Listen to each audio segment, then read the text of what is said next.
first call came from a store that didn't exist anymore. Security to glass garden, assistance required. The radio crackled, then went dead. There was just one problem. Glass garden had shut down 6 months ago. The entire unit had been gutted. Nothing left inside but bare concrete and dust. And I was the only person in the building. I took the night shift at the mall because it paid well and required almost nothing. Just walk the floors, check doors, log anything unusual, make sure no one breaks in. That's it. No customers, no co-workers, no management breathing down your neck. Just 10 quiet hours in an empty building. Honestly, it sounded peaceful. Riverside Mall used to be packed. Cinema, food court, big chain stores. Now it was dying. Half the shops boarded up, lights off permanently, echoes everywhere. The kind of place you walk through and feel like you're trespassing in your own memories. At night it was worse. They only kept emergency lighting on. Long stretches of hallway half lit, escalators frozen, digital ads still playing the same loop from 2 years ago. Bright smiling faces advertising sales that would never happen. Over and over, forever. My shift started at 9 p.m. Day security handed me the radio and keys. Same guy every night, Tom. Didn't talk much. Just said, "If you hear anything on channel 3, ignore it." I laughed. "What do you mean?" "Channel 3's for old stores. System glitch. Picks up dead lines sometimes." He didn't explain further. Just left. By 10, the place was dead silent. No air conditioning. No music. Just the low hum of lights. My boots echoed so loud, it sounded like someone following me half a second behind.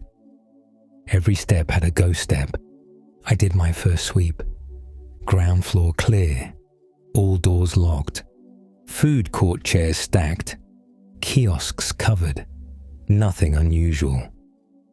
Second floor was mostly abandoned stores. Black security gates pulled down. Mannequins still inside some of them. Frozen mid-pose, smiling. Watching the empty hallway forever. I hated walking past those. Didn't matter how many times I told myself they weren't real. You always feel eyes. Around 11:40, the radio crackled.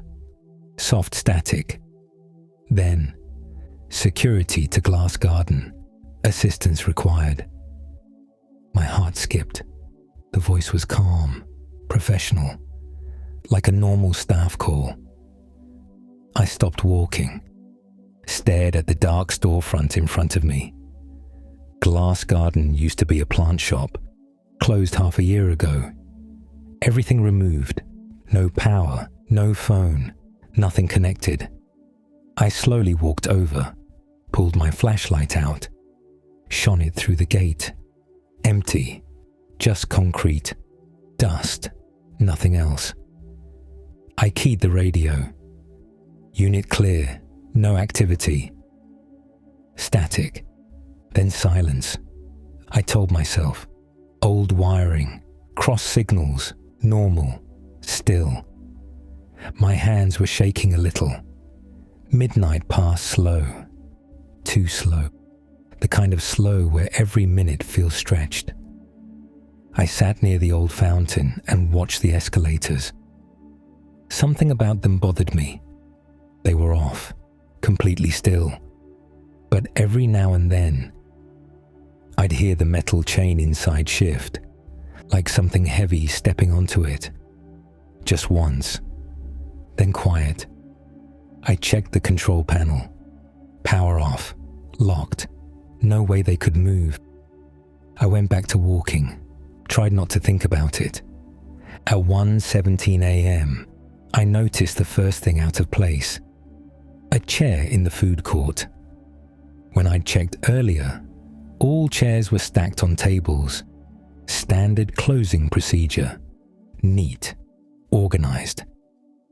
Now one chair sat alone in the middle of the floor, pulled out, facing the hallway, like someone had been sitting there watching. I stared at it for a long time, trying to remember if I'd moved it earlier. Maybe I bumped it. Maybe cleaning staff forgot. Maybe. But I knew they hadn't, because there were drag marks in the dust. Fresh ones. From the stack to the middle of the floor. No footprints. Just the chair. I slowly pushed it back. The scrape echoed through the entire food court. Way too loud. Sounded wrong. Like the mall didn't want noise. Then the radio crackled again. Security to Cinema Hall 4.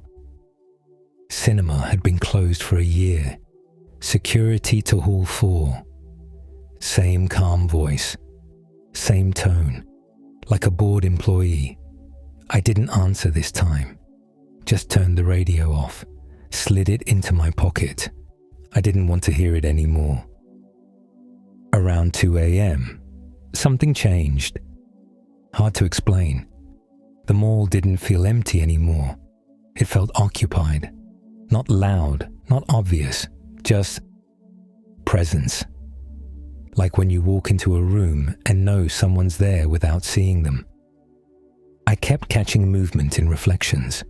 Store windows, polished tile, quick shapes behind me. Every time I turned, nothing. Then I noticed the mannequins. They weren't facing the same direction anymore. Earlier, most were angled toward displays. Normal store layout. Now, several were turned toward the corridor, toward me.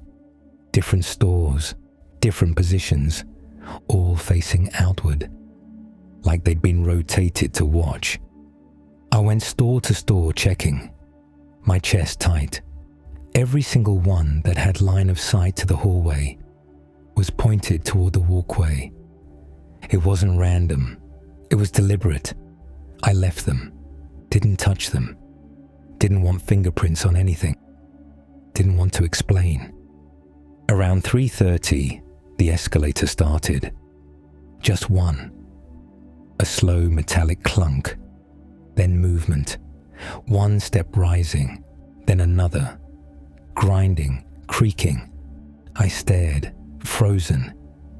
The power panel still read off, but the escalator kept running, empty, just cycling upward, like invisible people were stepping on. Then it stopped halfway, jammed. Something about that scared me more than if it kept moving, because it felt like something had gotten off. Near 4 a.m., I decided I'd had enough. I was going to finish the last sweep and sit by the exit until morning. Didn't care about thoroughness anymore. Just wanted the night over. That's when I passed the food court again. Every chair was pulled out now. All of them. Dozens. Perfect rows. Facing the center. Facing the walkway. Like an audience. Like something was about to perform. My stomach dropped, because the dust told the story. Every chair had been dragged individually, one by one, while I was walking the mall, which meant whatever moved them had been doing it the entire time, quietly, behind me. I didn't finish the sweep, didn't check the cinema, didn't check the basement. I went straight to the front doors and waited for daylight. Lights on. Back to glass. Watching the empty mall. Nothing else moved. Nothing else happened. Morning shift arrived at 6. Tom came in. Saw my face. Didn't ask questions. Just said, "Channel 3, right?" I nodded. He sighed. "Yeah. It still tries to page stores that aren't there." I asked him, "Do things ever move?" He didn't answer. just handed me the logbook. I opened it, flipped through past entries. Every few pages, same note, different handwriting, different dates, chairs rearranged, displays rotated, escalator running without power, radio calls from closed stores.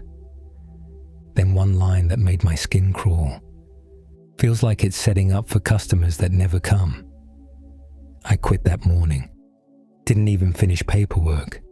Sometimes, when I'm trying to sleep, I think about those chairs, all facing forward, waiting, like something was expecting a crowd. Or maybe it already had one, and we just couldn't see them sitting there. Thanks for listening, and see you next time.